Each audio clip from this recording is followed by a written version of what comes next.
ચાણક્યે ખૂબ જ ગંભીર અવાજે કહ્યું, ચંદ્રગુપ્ત, શું તું જાણે હે કે કેટલાક લોકોને જોઈને જ લોકો અચાનક કેમ બદલાઈ જાય હે? તેમની સામે આવતાની સાથે જ કેટલાક લોકો શાંત થઈ જાય હે અને કેટલાક લોકો પોતાની જ વાત કહેતા પહેલા વિચારવા લાગે હે. ચંદ્રગુપ્તે થોડું વિચાર્યું અને પછી બોલ્યો, ગુરુદેવ, કદાચ તેમના શરીરની તાકાતને કારણે. ચાણક્ય સહેજ હસ્યા અને બોલ્યા, ના ચંદ્રગુપ્ત, દુનિયા શરીરની તાકાતથી નથી ડરતી, પણ માણસના વ્યક્તિત્વ એટલે કે તેની પર્સનાલિટી અને તેના મગજથી ડરે હે. તે અવારનવાર જોયું હશે કે કેટલાક લોકો કંઈ પણ બોલ્યા વગર જ આખા રૂમનો માહોલ બદલી નાખે હે. ઘર હોય કે સભા, તેમની હાજરી જ પૂરતી હોય હે. લોકો તેમની વાત કાપતા પહેલા 100 વાર વિચારે હે. અને બીજી તરફ એવા લોકો પણ હોય છે જે વારંવાર પોતાની વાત સમજાવવાનો પ્રયત્ન કરે હે, છતાં કોઈ તેમને ગંભીરતાથી લેતું નથી, ના ઘરમાં ના બહાર. એક સિંહ જંગલનો રાજા માત્ર પોતાની તાકાતથી નથી હોતો, પરંતુ એ ડરથી હોય છે જે તેના ગર્જના કર્યા વગર જ આખા જંગલમાં ફેલાઈ જાય છે. અસલી તફાવત માણસની માનસિક શક્તિનો છે. જે માણસ પોતાના મન પર કાબૂ મેળવી લે છે, તે કંઈ પણ કહ્યા વગર બીજાના મન પર પોતાનો પ્રભાવ છોડી દે છે. પરંતુ ચંદ્રગુપ્ત, દરેક વ્યક્તિ આ શક્તિને સમજી શકતી નથી. ચંદ્રગુપ્તની આંખોમાં એક ચમક આવી ગઈ. તેણે તરત જ પૂછ્યું, ગુરુદેવ, શું એક સામાન્ય માણસ પણ એવું વ્યક્તિત્વ બનાવી શકે છે જેનાથી માત્ર દુશ્મન જ નહીં પણ દરેક વ્યક્તિ તેને હળવાશથી લેવાનું બંધ કરી દે? તે જ્યાં પણ જાય, લોકો તેની વાતને મહત્વ આપે, તેની હાજરીનો અહેસાસ કરે અને કોઈ તેને નજરઅંદાજ કરવાની હિંમત ન કરી શકે. ચાણક્યે ઊંડી નજરે ચંદ્રગુપ્ત તરફ જોયું અને ધીમા અવાજે બોલ્યા, હા ચંદ્રગુપ્ત, આ શક્ય છે, પરંતુ એના માટે તારે શીખવા પડશે 11 માનસિક હથિયાર. આ હથિયાર લોખંડની તલવાર કરતા 1000 ગણા વધારે ખતરનાક છે, કારણ કે આ શરીરને નથી કાપતા. આ સીધા માણસના મન અને તેના વિચારો પર પ્રહાર કરે છે. અને જે માણસ સામેવાળાના મનને જીતી લે છે, તેને હરાવવો લગભગ અશક્ય બની જાય છે. ચાણક્ય થોડી ક્ષણો માટે રોકાયા, પછી વધુ ગંભીર અવાજે બોલ્યા, પરંતુ એક વાત હંમેશા યાદ રાખજે, અડધું જ્ઞાન હંમેશા વિનાશનું કારણ બને છે. જો તું ખરેખર ઈચ્છતો હોય કે લોકો તને હળવાશથી લેવાનું બંધ કરી દે, તો તારે આ 11 હથિયારોને અંત સુધી અને ઊંડાણપૂર્વક સમજવા પડશે. કારણ કે જે 11મું અને છેલ્લું હથિયાર છે, તે સૌથી વધુ રહસ્યમય અને સૌથી વધુ ખતરનાક છે. જો તેને છોડી દીધું અથવા વચ્ચેથી જ ધ્યાન હટાવી લીધું, તો બાકીના 10 હથિયાર તારા કોઈ કામના નહીં રહે. ચંદ્રગુપ્ત હવે પૂરા ધ્યાનથી સાંભળી રહ્યો હતો, કારણ કે હવે વાત માત્ર શીખવાની નહોતી પણ પોતાની જાતને બદલવાની હતી. પછી ચાણક્ય ખૂબ જ ધીમા અને ઊંડા અવાજે તે 11 હથિયાર બોલે છે. નંબર 1, પહેલું માનસિક હથિયાર, તારી શાંતિ કે ખામોશી. આ હથિયાર એટલું સરળ છે કે મોટા ભાગના લોકો તેને સમજી જ શકતા નથી. જે છીછરું પાણી હોય છે તે બહુ અવાજ કરે છે, પરંતુ જે ઊંડો સમંદર હોય છે તે હંમેશા શાંત રહે છે. જેને દુનિયા એક નબળાઈ સમજે છે, એ જ એક સમજદાર માણસની સૌથી મોટી તાકાત હોય છે. જે વ્યક્તિ જરૂર વગર દરેક સમયે બોલતા રહેવાની આદત રાખે છે, તે અજાણતામાં પોતાની બધી નબળાઈઓ અને પોતાના મગજના રહસ્યો દુનિયા સામે ખોલી દે છે. લોકો બહુ સરળતાથી તેની વિચારસરણી વાંચી લે છે, પરંતુ જે વ્યક્તિ બહુ ઓછું બોલે છે, તે પોતાના અંદર એક ઊંડું રહસ્ય બનાવી રાખે છે. અને રહસ્ય હંમેશા માનવ મગજમાં એક ડર પેદા કરે છે. જ્યારે લોકો તને પૂરી રીતે સમજી જ નહીં શકે, ત્યારે તેઓ તને હળવાશથી લેવાની ભૂલ ક્યારે નહીં કરે. આ સાંભળીને ચંદ્રગુપ્તે એક બહુ કામનો સવાલ પૂછ્યો, ગુરુદેવ, જો આપણે શાંત રહીશું તો સામેવાળા પર આપણો પ્રભાવ કે ડર કેવી રીતે ઊભો કરીશું? નંબર 2, બીજું માનસિક હથિયાર, તારી નીડર નજર. ચાણક્યે સીધું ચંદ્રગુપ્તની આંખોમાં જોતા કહ્યું, અહીં જ કામ આવે છે આ બીજું હથિયાર. જ્યારે તું કોઈની સાથે વાત કરે છે, ત્યારે તારી આંખો તારા મનનું બધું સત્ય સામેવાળાને જણાવી દે. જો કોઈની સાથે વાત કરતી વખતે તારી નજર આમ તેમ ભટકતી હોય તો સામેવાળો તારા બોલ્યા વગર જ સમજી જાય છે કે તું અંદરથી ડરેલો છે. પરંતુ જો તારી નજર એકદમ સ્થિર હોય અને ડર્યા વગર સામેવાળાની આંખોમાં સીધી ટકે છે તો તે માણસ અજાણતામાં જ એક બહુ મોટું દબાણ અનુભવવા લાગે છે. આંખો માત્ર દુનિયા જોવા માટે નથી હોતી, આ સામેવાળાના મગજ પર પોતાનો પ્રભાવ છોડવા માટે પણ હોય છે. જે વ્યક્તિ નજર મેળવતા ડરે છે તે લડ્યા વગર જ પોતાનું યુદ્ધ હારી ચૂક્યો હોય છે. નંબર 3, ત્રીજું માનસિક હથિયાર, લાગણીઓ પર પૂર્ણ કાબુ. ચાણક્ય પોતાની વાતને વધુ ઊંડી કરતા બોલ્યા, પરંતુ આ નજર ત્યારે જ કામ કરશે જ્યારે તારી પાસે ત્રીજું માનસિક હથિયાર હશે. લગામ વગરનો ઘોડો મેદાનમાં સૌથી પહેલા પડે છે. ચંદ્રગુપ્ત, જે માણસ પોતાની જ લાગણીઓનો ગુલામ છે તે જિંદગીમાં ક્યારેય બીજા કોઈ માણસ પર પોતાના વ્યક્તિત્વનો પ્રભાવ પાડી શકતો નથી. જ્યારે માણસ બહુ ગુસ્સામાં હોય છે ત્યારે તેનું મગજ કામ કરવાનું બંધ કરી દે છે, અને જ્યારે તે ડરે છે ત્યારે તે હંમેશા ખોટા નિર્ણયો લે છે. યુદ્ધના મેદાનમાં સૌથી ખતરનાક સૈનિક એ નથી હોતો જેના શરીરમાં સૌથી વધુ તાકાત હોય છે, પણ સૌથી ખતરનાક એ હોય છે જેનું મગજ સૌથી વધુ શાંત હોય છે. એટલા માટે પોતાના ચહેરાને એક બંધ પુસ્તક બનાવી લો, જેથી કોઈ તમારું દુઃખ, તમારો ગુસ્સો કે તમારી ખુશી ક્યારેય વાંચી ન શકે. ત્યારે ચંદ્રગુપ્તે થોડા મૂંઝાતા પૂછ્યું, ગુરુદેવ, જો કોઈ પોતાની લાગણીઓને છુપાવી લે તો શું દુશ્મન તેનાથી હંમેશા ડરશે?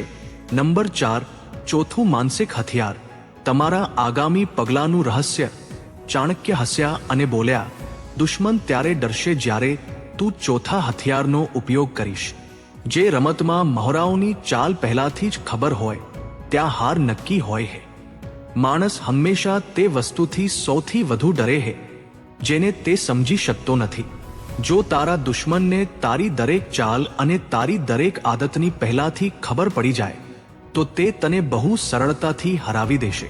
પરંતુ જો તું હંમેશા એક જેવું વર્તન ના કરે, ક્યારેક તું બિલકુલ શાંત રહે, ક્યારેક તું અચાનક પ્રહાર કરે અને ક્યારેક તું વાતોને બિલકુલ અનસુની કરી દે, તો લોકો તને ક્યારે સમજી જ નહીં શકે. તેને હંમેશા એ જ ડર સતાવતો રહેશે કે તું હવે પછીનું પગલું શું લેવાનો છે. નંબર 5, પાંચમું માનસિક હથિયાર, તમારી હાજરીનો પ્રભાવ. પછી ચાણક્ય બોલ્યા, અને જ્યારે તું એક રહસ્ય બની જાય છે ત્યારે પાંચમું હથિયાર આપોઆપ તારી તાકાત બની જાય છે.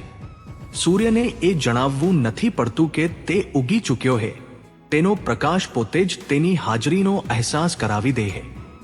તે જોયું હશે કે કેટલાક લોકો જેવા જ કોઈ રૂમમાં પગ મૂકે છે ત્યાં અચાનક એક શાંતિ છવાઈ જાય છે. તેમણે મોઢેથી એક શબ્દ પણ નથી કાઢ્યો હોતો, છતાં તેમનો એક ભારે પ્રભાવ અનુભવાય છે. આ રૂઆબ માત્ર પૈસાથી નથી આવતો, આ આવે છે તારા ચાલવાની રીતથી, તારા બેસવાની રીતથી અને તારા શાંત વર્તનથી. જો તારી ચાલમાં એક સ્થિરતા છે, તારા અવાજમાં એક ઊંડાણ છે, તો તારી માત્ર એક હાજરી જ સામેવાળાનો આખો આત્મવિશ્વાસ તોડી નાખશે. ચંદ્રગુપ્ત આ બધું સાંભળીને બહુ આશ્ચર્યચકિત હતો, પરંતુ તેના મનમાં એક શંકા હતી.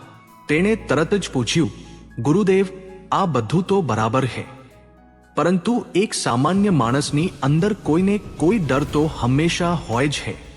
તો શું ડર્યા વગર કોઈ પણ આ પ્રભાવશાળી વ્યક્તિત્વ બનાવી શકે? નંબર 6, છઠ્ઠું માનસિક હથિયાર, ગુમાવવાનો ડર જડમૂળથી ખતમ થઈ જવો.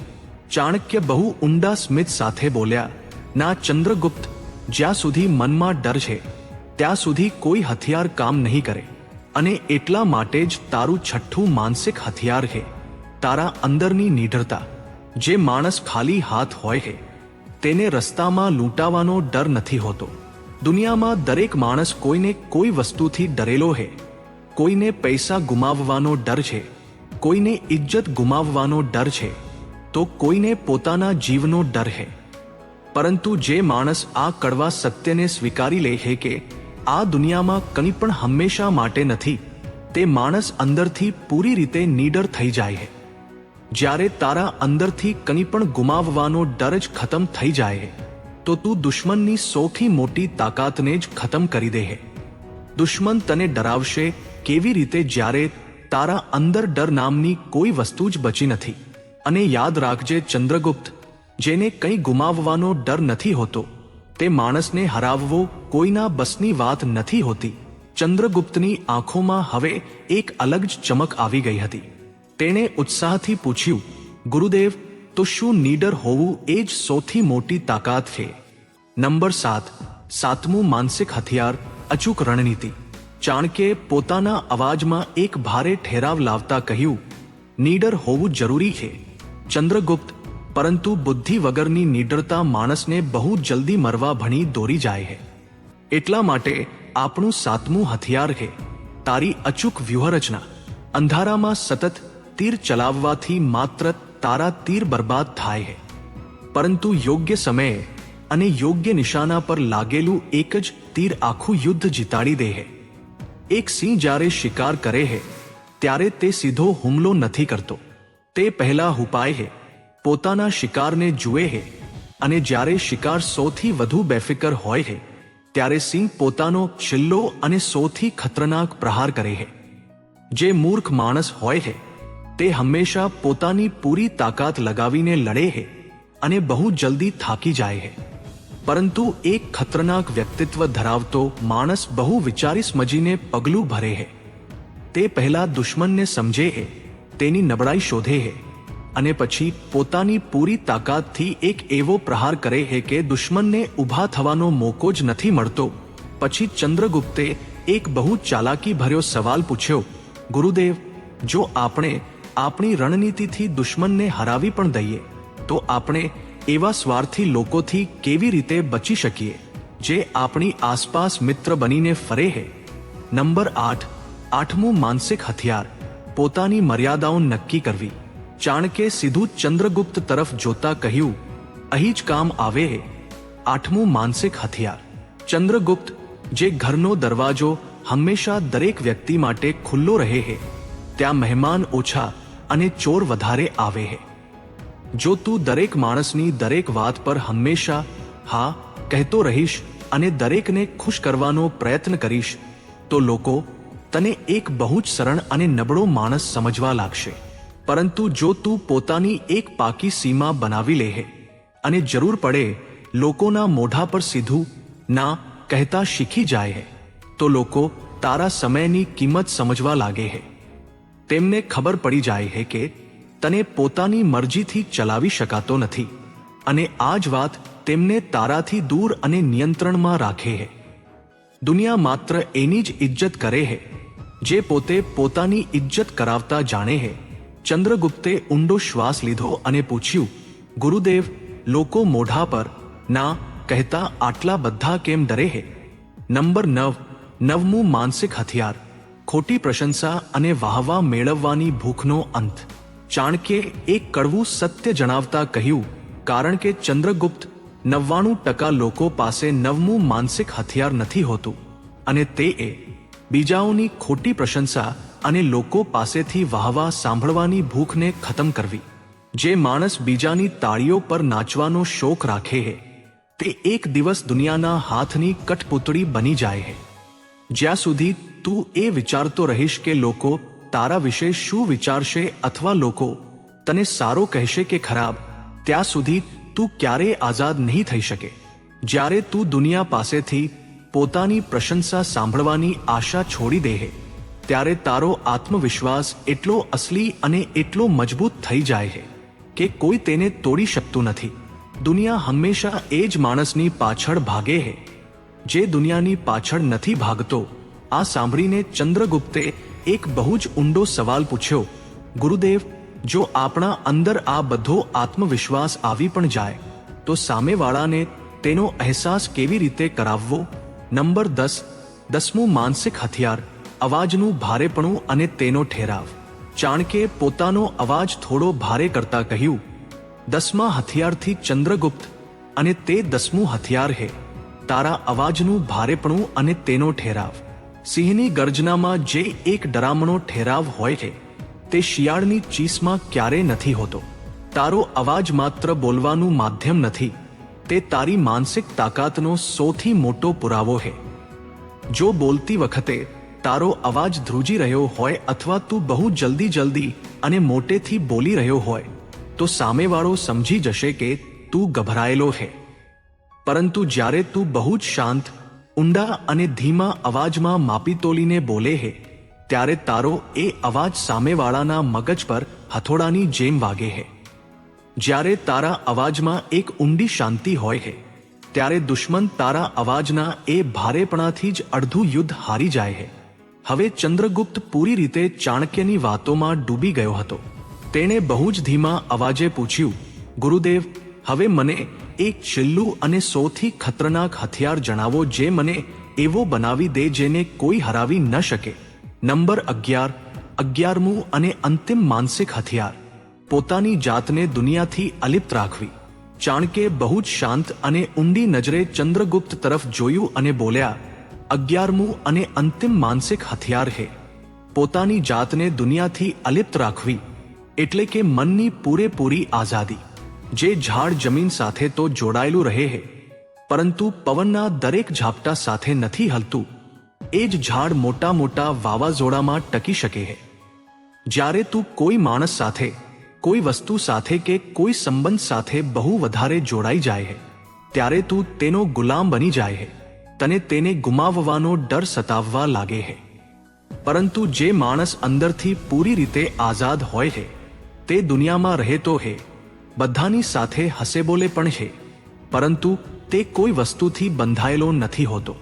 જ્યારે દુશ્મન જુએ છે કે તારી પાસે બધું જ છે પરંતુ તને કોઈ પણ વસ્તુની લાલચ નથી, ત્યારે તે પૂરી રીતે તૂટી જાય છે. કારણ કે લાલચ વગર કોઈ પણ માણસને ગુલામ બનાવી શકાતો નથી. અને યાદ રાખજે ચંદ્રગુપ્ત, જે માણસ ગમે તે સમયે ગમે તે વસ્તુને સ્મિત સાથે છોડવાની તાકાત રાખે છે, દુનિયાનો કોઈ પણ દુશ્મન તેના પર ક્યારેય કાબૂ મેળવી શકતો નથી. આ જ એક છેલ્લી તાકાત છે જે એક સામાન્ય માણસને સૌથી અલગ અને પ્રભાવશાળી બનાવી દે છે. ચંદ્રગુપ્તે ઊંડો શ્વાસ લીધો અને ચાણક્યની સામે પોતાનું મસ્તક ઝુકાવી દીધું. તેને બહુ સારી રીતે સમજાઈ ગયું હતું કે જીતવા માટે અસલી તાકાત શરીરમાં નહીં પરંતુ માણસના મનમાં હોય છે. તો મિત્રો, આ હતા તે 11 માનસિક હથિયારો. તેને જો તમે તમારા જીવનમાં પાલન કરશો તો લોકો તમને હળવાશમાં લેવાનું બંધ કરી દેશે. તો મિત્રો, અમારા દ્વારા આપવામાં આવેલી આ માહિતી તમને થોડી પણ પસંદ આવી હોય તો આ વિડીયોને એક લાઈક કરી આપણી ચાણક્ય ફોકસ ચેનલને સબસ્ક્રાઇબ કરી બેલ આઇકોન પ્રેસ કરી દેજો, જેથી આવા જ વિડીયો સૌથી પહેલા તમને મળે. તેમજ આ વિડીયોને તમારા મિત્રો સાથે શેર જરૂર કરી દેજો, જેથી આ માહિતી તેમને પણ ઉપયોગી થઈ શકે. તેમજ કોમેન્ટ બોક્સમાં ચાણક્ય નીતિ જરૂર લખી દેજો. તો મિત્રો, આજ માટે બસ આટલું જ. ફરી મળીશું એક આવા જ નવા વિડીયોમાં. ત્યાં સુધી બધા હસતા રહો, ખુશ રહો અને પોતાનું ધ્યાન રાખો. વિડીયોમાં અંત સુધી બની રહેવા માટે ધન્યવાદ. તમારો દિવસ શુભ રહે.